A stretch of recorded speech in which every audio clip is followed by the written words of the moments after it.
46 అధ్యాయం చూసుకుంటున్నాము. ఇప్పటి వరకు కూడా చూసిన అధ్యాయాలన్నింటిలో కూడా మరి మందిరం గురించిన విషయాలు మనం తెలుసుకుంటున్నాము. So today we are going to see what sort of offers the princes were giving in the temple. మరి ఇవాళైతే మనం చూద్దాము ఆ రాజకుమారులు ఎటువంటి అర్పణలు ఆ యొక్క మందిరంలో ఇస్తున్నారనే విషయాన్ని. Before that, I want to share two beautiful stories which happened yesterday when I went to preach for a house dedication in Redmond. అయితే ముందుగా మీతో రెండు విషయాలు పంచుకోవాలనుకుంటున్నాను. ఒక రెండు సంగతులు జరిగాయి నిన్న. ఒక గృహప్రవేశం జరిగినప్పుడు మేము అక్కడ సందర్శించినప్పుడు విషయాలు. So there was a sister, she wanted me to come and visit her home near that dedicated house. అక్కడ ఒక సహోదరు ఉన్నది.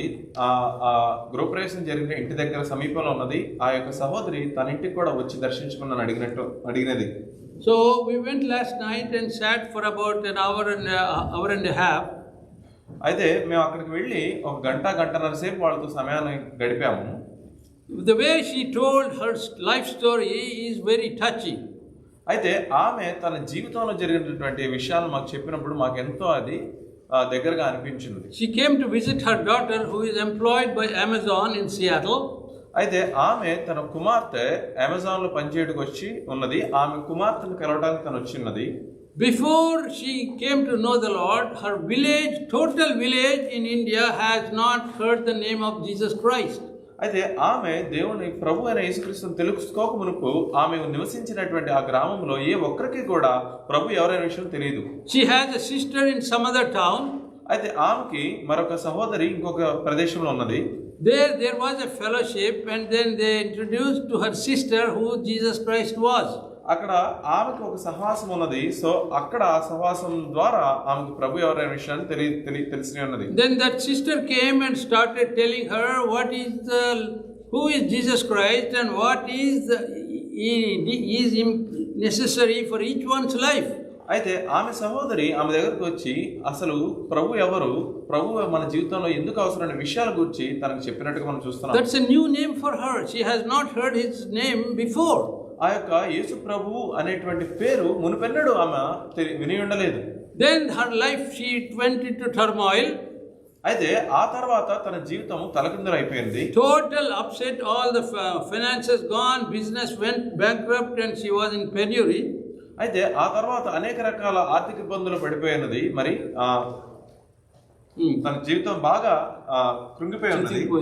చితికిపోయినది. Then her husband became alcoholic.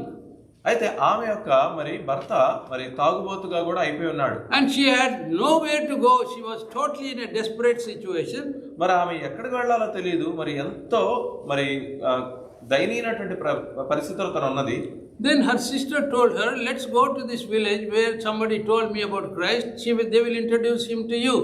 అయితే ఆమె సహోదరు వచ్చి సరే మనం ఇక్కడ పక్కనే ఉన్న గ్రామంకి వెళదాము, అక్కడే మరి క్రీస్తు గురించిన విషయాలను తెలుసుకోవచ్చు. And she said, soon after I entered that fellowship. అయితే ఆమె అంటున్నది తన ఆ యొక్క సంఘంకి వెళ్ళి అక్కడ మరి వెళ్ళిన మొట్టమొదటి నుంచే I started crying. మరి నేను ఏడవటం మొదలు పెట్టాను. I don't know why, what for. అయితే ఎందుకు ఏడుస్తున్నానో మరి దేనికి ఏడుస్తున్నా నాకు తెలియలేదు. కానీ and she started pleading to the Lord to give her relief from her situation which is pathetic. అయితే ఆమె అప్పటి నుంచి కూడా ప్రభుకి మొరపెడుతూ ఉన్నది తన యొక్క పరిస్థితుల నుంచి విడుదల కోసం. Slowly she came to know the Lord.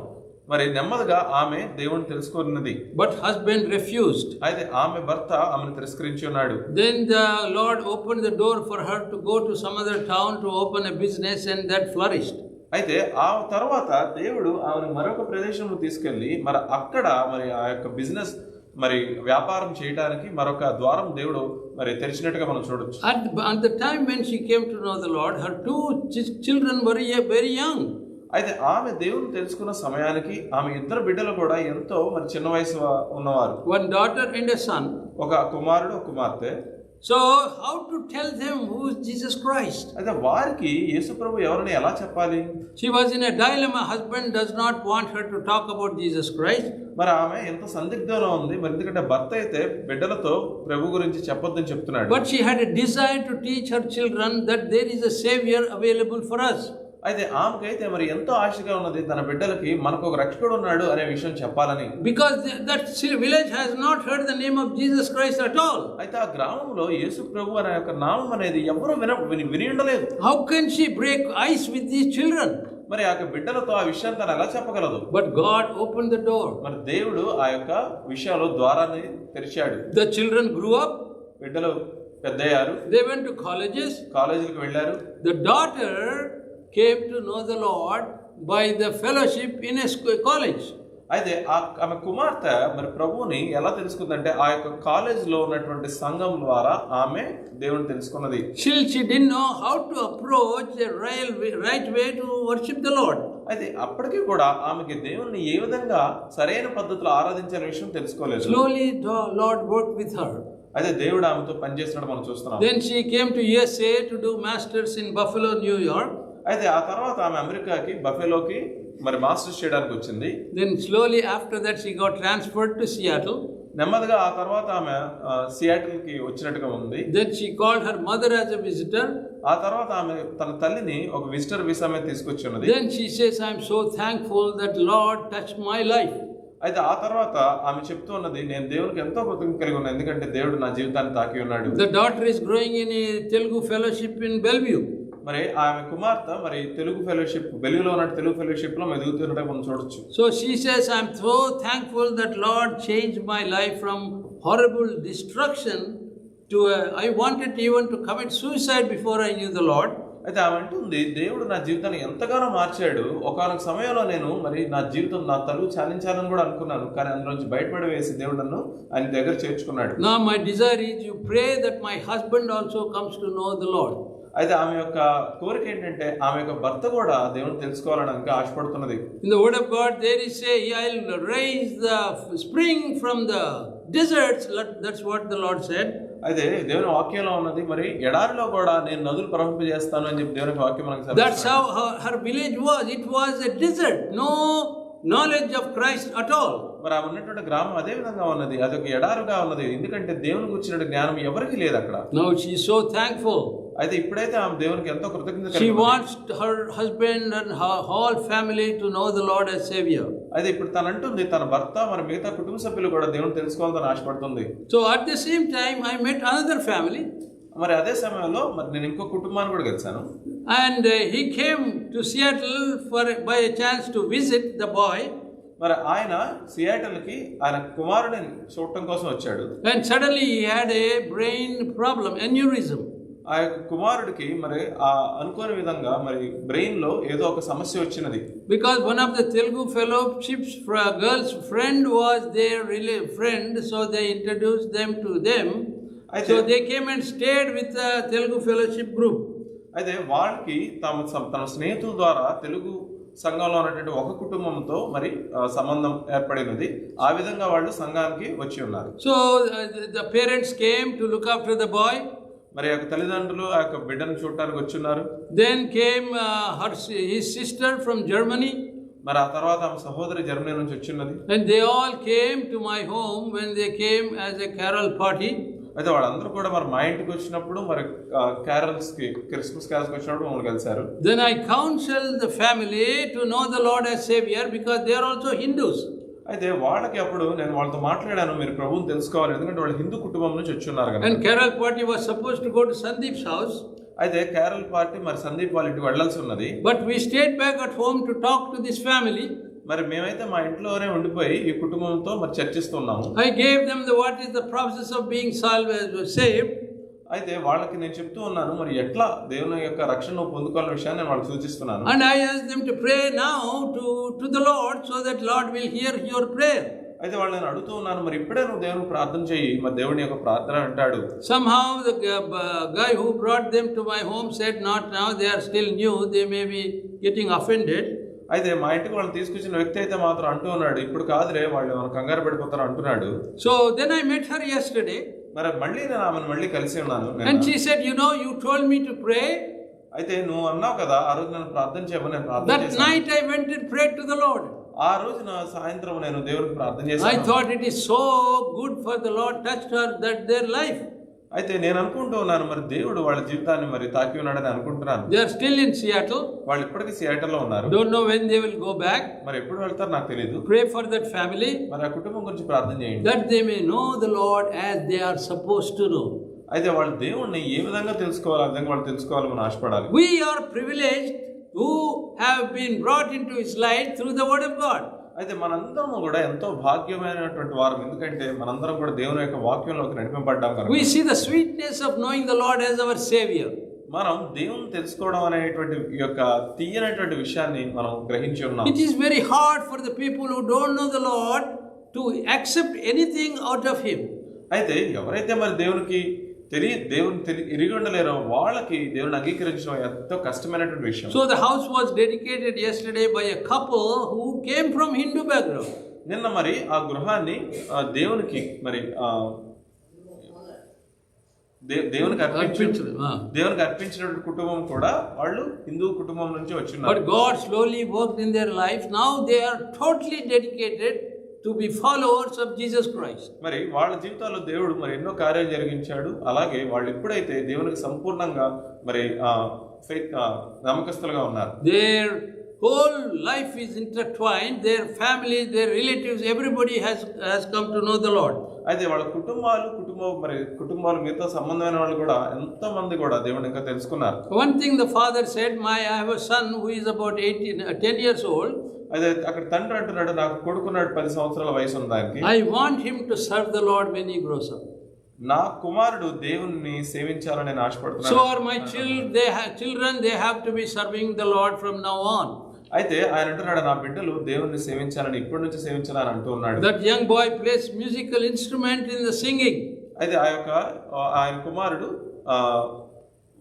ఆరాధన సమయంలో వాయిద్యాలు వాయిస్తుంటాడు. So that is the total transformation of anybody's life. అది ఎవరి జీవితంలో అయినా సంపూర్ణమైనటువంటి మరి మార్పు అని మనం చూడొచ్చు. Lord can do great things if you put your heart to it. దేవుడు నీ జీవితంలో గొప్ప విషయాలు చేస్తాడు ఎప్పుడైనా నువ్వు హృదయం పెట్టినప్పుడు. We are still praying very very hard for Sandeep to find a job. మనం ఇప్పటికి కూడా ఎంతో సందీప్ ఉద్యోగం దొరకని ఎంతగానో మనం ప్రార్థన చేస్తున్నాం. It is not the joblessness, but it is the status he may lose once he doesn't get a job in the right time. అది ఏదో ఉద్యోగం లేకపోవడం మాత్రమే కాదు కానీ మరి సరైన సమయానికి ఉద్యోగం రాకపోతే ఆయన ఇక్కడ ఉండాల్సినటువంటి ఆ యొక్క లీగల్ స్టేటస్ కోల్పోతాడు. But we have a great hope in the Lord. అయితే మనం దేవుని యందు మేము నిరీక్షణ కలిగి ఉన్నాం. He is going to guide us through. దేవుడు మనల్ని నడిపిస్తాడు కనుక. So with that testimony, I just want to get into the lesson today. ఆ యొక్క సాక్ష్యం తర్వాత మరి ఇవాళ మనం చూసుకోవాల్సిన వాక్య భాగాన్ని చూసుకుందాం. In the bulletin there is a graphic I printed. It's very light, but I try to see. Bulletin లో నేను ఒక మ్యాప్ ని ప్రింట్ చేశాను. అది కొద్దిగా చూడటానికి మీకు లైట్ గానే కనిపిస్తుంది కానీ బట్ ప్రయత్నించండి చూడటానికి. Last week I explained what was the outer wall. గత వారం నేను మీకు చెప్తూ ఉన్నాను బయట ఉన్నటువంటి గోడ ఏ విధంగా ఉన్నది. What is the inner wall? లోపల ఉన్న గోడ ఏ విధంగా ఉన్నది. What is in between outer wall and inner wall? మరి బయట గోడకి లోపల గోడకి మధ్యలో ఉన్నటువంటిది ఏంటి అనేది. Who will enter into the inner wall? మరి ఎవరైతే లోపల గోడ గుండా వెళ్తారనేది కూడా చెప్పి ఉన్నాను. There is a very great significant spiritual growth in all this process. మరి ఎంతో గొప్ప విషయాలు ఉన్నవి. ఈ విషయాలను మనం గ్రహించాలి. ఎందుకంటే ఆత్మీయంగా మనం బలపడటానికి ఈ యొక్క లోతైన విషయాలు మనం తెలుసుకోవాలి. Outside wall has a etching of a cherub and a palm tree alternative. మరి బయట ఉన్నటువంటి గోడ దగ్గర చెరువు అదే విధంగా ఒలివ చెట్టు ఉన్నది. ఖర్జూరపు చెట్టు. So these palm trees signify there is life when they are growing at a certain place in the desert area. ఈ యొక్క మరి ఖర్జూరపు చెట్టు మనకి ఏం సూచిస్తుందంటే ఎడారిలో కూడా జీవం ఉంది అనే విషయాన్ని మనకు సూచిస్తున్నది. I worked in Iraq for about a year. నేను ఇరాక్ లో 1 సంవత్సరం పనిచేశాను. And it's full of desert. మరి అది సంపూర్ణంగా మరి ఎడారి ఉన్నది. We used to have lots of date trees there. మరి అక్కడ ఎన్నో మరి ఖర్జూరపు చెట్లు ఉన్నవి.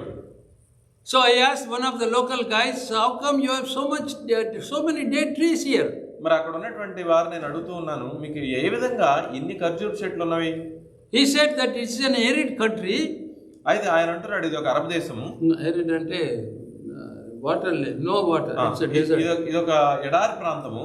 But only dates grow here plenty. కానీ ఖర్జూరపు చెట్లు మాత్రమే ఇక్కడ అత్యధికంగా మరి పెరుగుతాయి. Because there is a specialized situation that whenever you see a palm tree, there is a life there.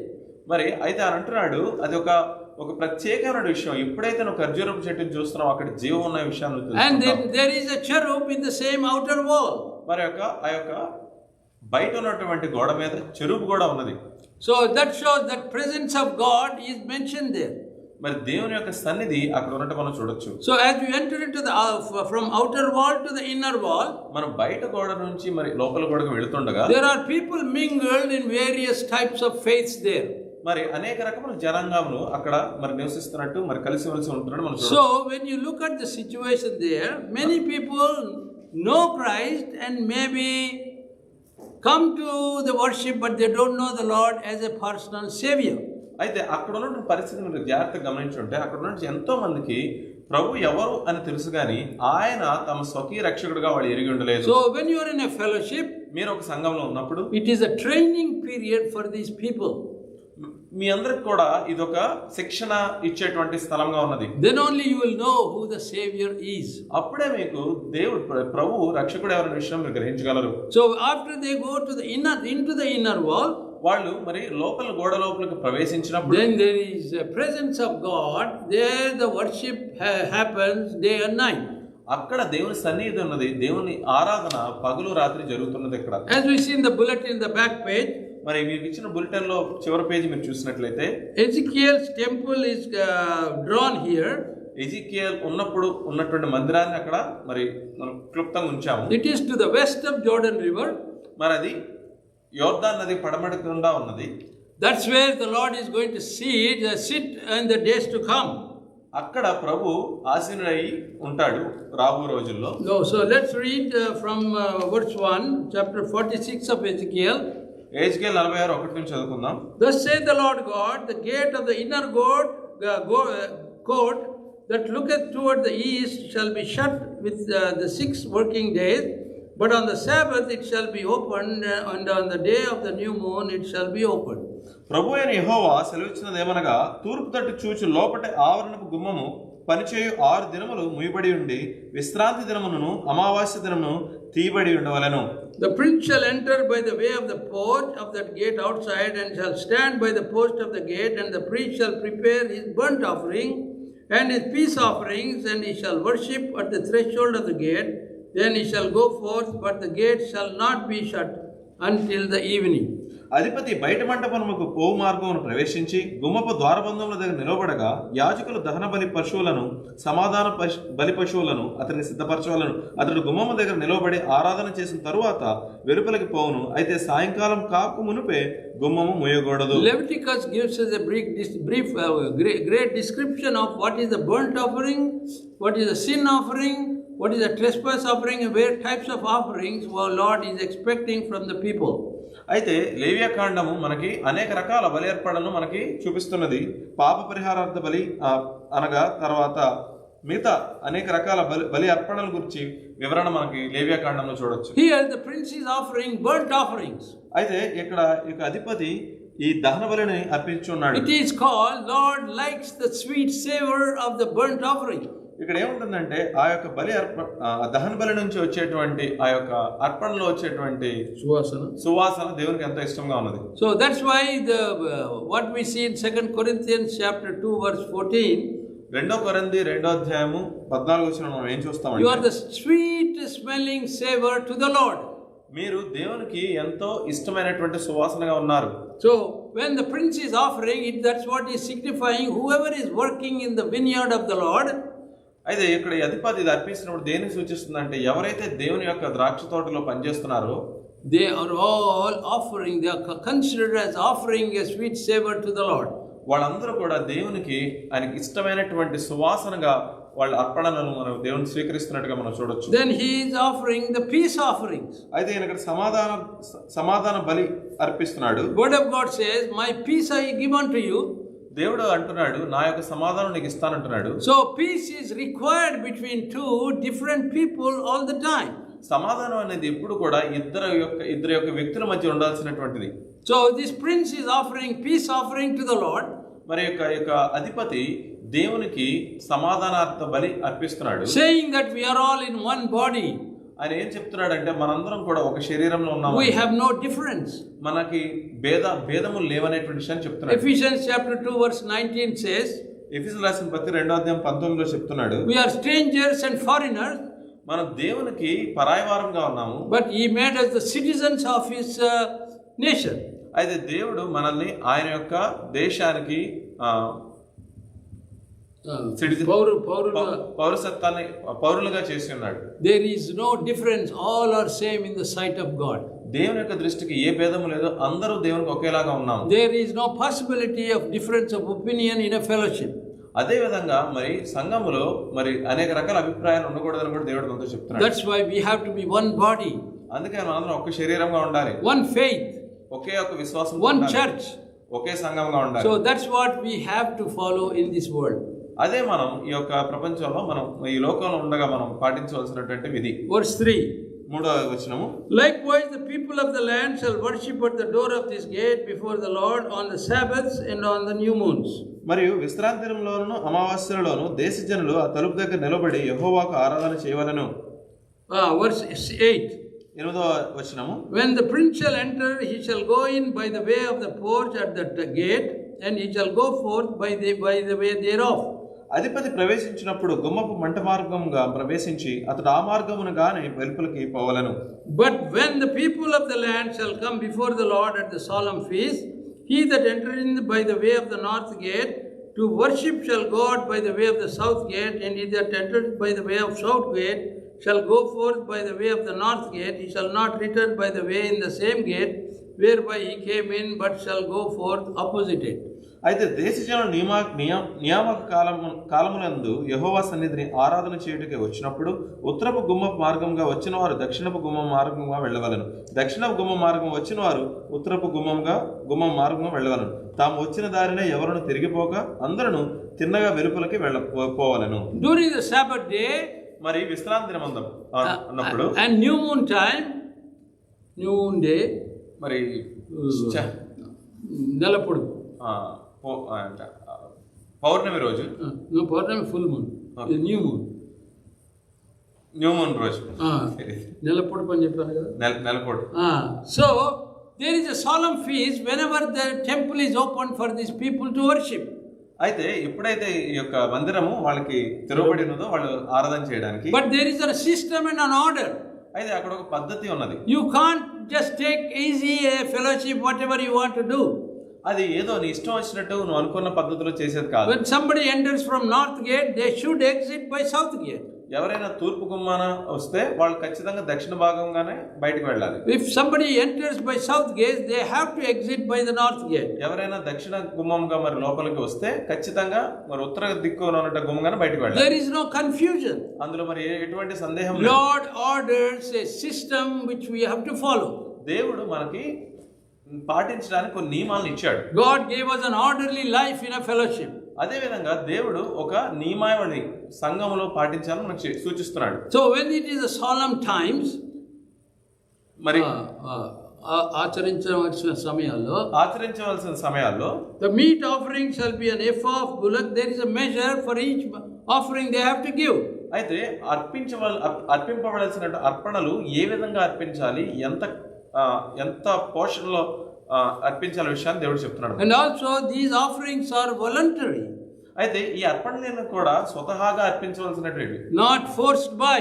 ఏది కూడా బలవంతంగా అర్పించవలసినవి. Because when we love the Lord, ఎందుకంటే ఎప్పుడైతే మనం దేవుని ప్రేమిస్తామో we offer our lips as a sacrifice to him.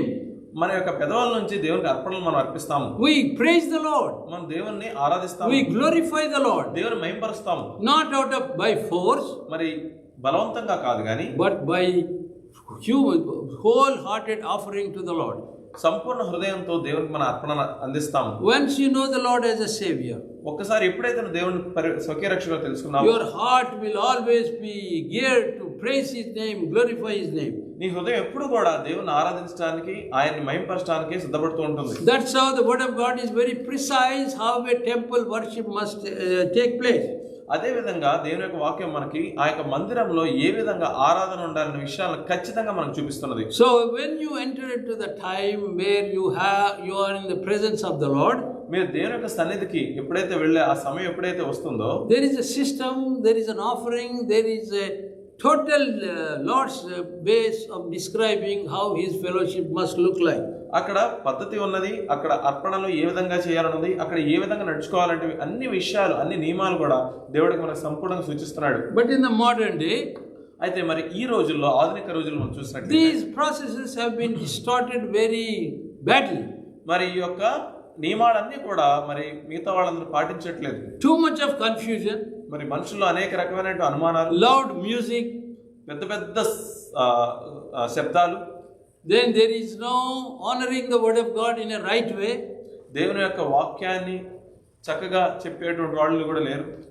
They are distorting the word of God. దేవుని యొక్క వాక్యాన్ని వక్రీకరిస్తున్నారు. So Lord does not accept such worship in any manner or form. మరి దేవుడు అటువంటి ఆరాధనని ఎప్పుడు ఏ విధంగానూ ఆయన అంగీకరించడు.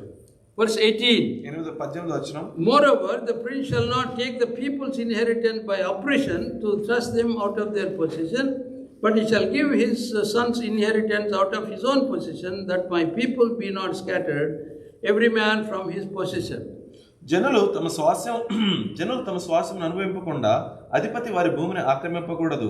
నా జనులు తన భూములను విడిచి చెదిరిపోకుండానట్లు అతడు తన భూములను తన కుమారును భాగమును ఇవ్వలను. Lord says there is no oppression possible in any fellowship. అయితే దేవుడు అంటున్నాడు ఎక్కడా కూడా ఆక్రమణ అనేది ఏ సంఘంలో ఉండకూడదు అనేది. Because it is only your self offering it should happen. అలాంటి జరుగుతున్నప్పుడు ఏమవుతుందంటే నీ కేవలం నీ స్వకీయంగా నీకు ఇష్టపూర్వకంగా ఇవ్వాలి తప్ప బలవంతంగా నువ్వు చేయకూడదు. Look in verse 19. 19వ వచనం చూద్దాం. After he brought me through the entry which was at the side, correct? Oh, sorry, 45. 46:19. 46:19? Okay. Entry which was at the side of the gate into the holy chambers of the priests, which looked towards the north, and behold, there was a place on the two sides westward. పిమ్మట అతడు గుమ్మపు మధ్య గోడ మార్గముగా ఉత్తర దేశ చూచున్న యాజకులకు ఏర్పడిన ప్రతిష్టమైన గదుల్లోనికి నన్ను తీసుకుని రాగా అచ్చట వెనక తట్టు పశ్చిమ దిక్కున స్థలం ఒకటి కనపడెను. There is a specific place for the priests. అయితే యాజకులకు ప్రత్యేకమైన స్థలం కలదు. Because priests are offered by the Lord as a special people for his use. మరి దేవుడు ఈ యొక్క యాజకుల్ని అర్పణల కోసం ఒక ప్రత్యేకమైన వారుగా దేవుడు ఏర్పరచున్నాడు. Christ himself was Melchizedek the high priest. మెల్కీజెదెకు మరి ప్రధాన యాజకుడిగా ఉన్నాడు. Then to whom Abraham offered 1/10 of whatever he made. మరి అతనికి అబ్రహాము తన యొక్క సంపాదనలోని దశమ భాగం అతనికి ఇచ్చినట్టు మనం చూస్తున్నాం. So the priests are given మరి ఈ యొక్క యాజకులకి ఇస్తున్నట్టుగా మనం చూస్తున్నాం. A special position that they are their role is to teach people what is the right word of God. వాళ్ళకి ఈ యొక్క యాజకులకి ప్రత్యేకమైన స్థానాన్ని దేవుడు ఇచ్చినట్టు చూస్తున్నాం. వాళ్ళు దేవుని యొక్క వాక్యాన్ని ప్రజలకు సరైన విధానంలో చెప్పవలసిన బాధ్యత వారిపై ఉన్నది. But that responsibility has been shirked off by the modern day preachers. మరి ఆ యొక్క బాధ్యతను మరి ఆధునిక ప్రపంచంలో ఉన్నటువంటి అనేక మంది మరి సేవకులను చెప్పుకునేటువంటి వారు మరి దాన్ని వక్రీకరిస్తున్నారు. So these people are neglecting the word of God in totality. మరి ఇక్కడ ఉన్నటువంటి మనుషులు దేవుని యొక్క వాక్యాన్ని సంపూర్ణంగా మరి విడిచిపెడుతున్నారు. So the Lord says that should not happen in a fellowship. మరి దేవుడు అంటున్నాడు సంఘంలో అటువంటి పరిస్థితులు జరగకూడదు అని. So with that overview we can see what Lord he takes the fellowship in a very serious manner. మనం ఆ యొక్క ఇప్పటివరకు చూసిన దాని మీద మనం గమనించేది ఏంటంటే దేవుడు సంఘాన్ని ఎంతో మరి ఆయన పద్ధతిగా ఉండాలనే విషయాన్ని మనం సూచిస్తున్నాడు. There is an order. దానికి ఒక పద్ధతి ఉన్నది. There is a system. దానికి ఒక నియమాలు ఉన్నవి. There is a way how to offer your offerings to the Lord. అర్పణలు ఏ విధంగా అర్పించాలనే విషయాలు కూడా మనం చెప్పి ఉన్నారు. How to enter into the fellowship. ఏ విధంగా సంఘంలోకి మనం రావాల్సి ఉన్నది. How we are going to really look at the people who teach the word of God. అదే విధంగా దేవుని యొక్క వాక్యాన్ని చెప్పేటువంటి వారు ఎలా వాళ్ళతో నడుచుకోవాలనే విషయాలు మనం చూడొచ్చు. You have to keep it in mind. Compare how we are gathering today. మీ యొక్క మనసులో మీరు ఉంచుకోరండి ఏ విధంగా మనం కూడుకుంటున్నాం అనే విషయాన్ని జ్ఞాపకం చేసుకోండి. Where we are losing the intensity of God's desire. దేవుని యొక్క మరి ఆ యొక్క హృదయం ఆలోచన ఎరిగి మనం జీవించాలి. అది ఎలా కోల్పోతామనే విషయాన్ని మనం ఎప్పుడు కూడా గమనించుకుంటూ ఉండాలి. So keep that in mind. We'll see Isaiah 47 next week. అయితే దాని మనసులో ఉంచుకోండి. వచ్చే వారం మనం ఎజికియల్ 47 అధ్యాయం చూసుకుందాం. 40 to 48 is all the layout of the temple of the Lord and how the worship has to take place. మరి మన 40 నుంచి 45 మనం చూసినట్లయితే ఆ మందిరం యొక్క ఆవరణ ఎలా ఉంటుంది, అందులో ఏ విధమైన కార్యం జరగాల్సిన విషయాల గురించి మనం He తెలుసుకుందాం. ordained it in 700 BC. మరి దీన్ని 700 క్రీస్తు రాకమునుపు 700 సంవత్సరాల ముందే ఈ యొక్క పుస్తకం It is applicable even today. మరి ఇది ఇవాల్టి కూడా వర్తిస్తున్నది. So let's keep it in mind. మన యొక్క మనసులో ఉంచుకుందాం. Let's pray. ప్రార్థన చేసుకుందాం. Loving and Heavenly Father, we want to thank you, praise your name, guide us, lead us, show us your mercy. Oh Lord, as we look at the system and the way you have ordained, dictated us that how worship has to take place, we want to thank you through the book of Ezekiel. We pray for the needs of the fellowship. We pray for Sandeep. Give him a good job in the right time. Pray for Noi, all our children are growing. Enable them to grow in your word. And also Sandy, we pray for her. Thank you for bringing Roy and Peggy. We pray for Sunita, her job and children is Rishi and Enosh growing. Enable them to grow. Bring glory to your name. And also for Swaraj and Jyoti, keep their life under your control. Be with us and guide us. We are asking all these things in the name of our Lord and Savior, Jesus Christ. Amen. Now, love of the Father, grace of the Lord Jesus Christ, and the fellowship of the Holy Spirit be with us now and forever. Amen.